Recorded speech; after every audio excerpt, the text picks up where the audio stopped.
When most people hear the word Greenland, they think ice, glaciers, and polar bears. But right now, Greenland is at the center of one of the most serious foreign policy controversies the United States has faced in years.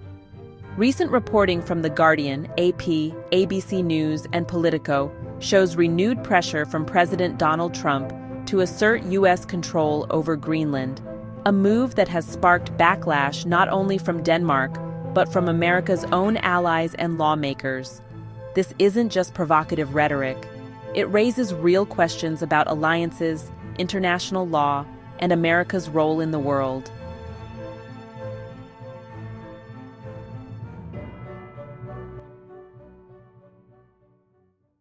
Greenland is a self-governing territory of Denmark and part of the Danish Kingdom, a NATO ally.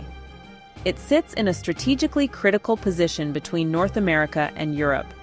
And that geography is exactly why Greenland matters. As Arctic ice melts, new shipping lanes are opening. The island holds rare earth minerals critical to modern technology and national defense.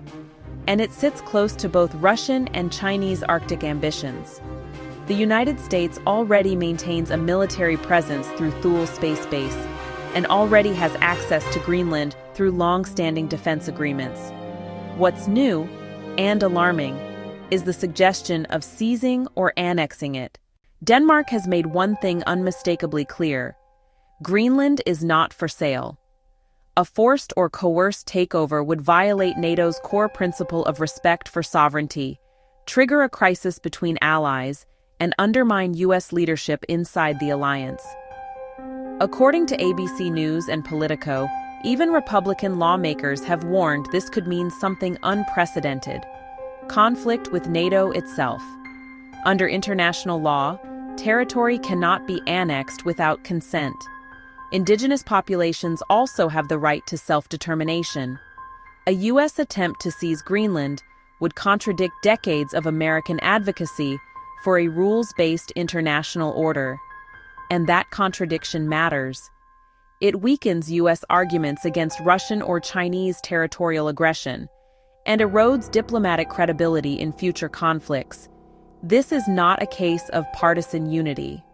Multiple Republican lawmakers have publicly rejected the idea, warned it would damage U.S. standing, and questioned its legality and strategic logic. When resistance comes from your own party, it's a signal this isn't normal foreign policy disagreement. It's alarm. This story isn't abstract for the economy. Arctic routes influence global shipping costs. Energy markets react instantly to geopolitical instability. And insurance rates spike in regions perceived as conflict-prone. For small businesses, that shows up as fuel price swings, delayed supply chains, and higher freight and insurance costs. Markets don't like unpredictability. Even the threat of territorial conflict creates volatility. That affects import-export businesses, manufacturing timelines, and investor confidence. And small businesses don't have the buffers that multinational corporations do. Nonprofits focused on peace-building, global governance, and the rule of law would be pulled into emergency advocacy, international legal challenges, and treaty monitoring. Greenland is home to indigenous Inuit communities. A forced annexation raises serious issues of indigenous sovereignty, environmental exploitation, and Arctic climate protection. In moments like this, nonprofits shift from long-term planning to crisis response. And when global instability rises, donors redirect funds. Humanitarian and legal response takes priority, and other nonprofit missions get squeezed. This isn't just about Greenland. It's about whether U.S. alliances still matter, whether international law still applies, and whether power replaces consent as policy. If the United States disregards sovereignty when it's convenient, it loses moral authority when others do the same.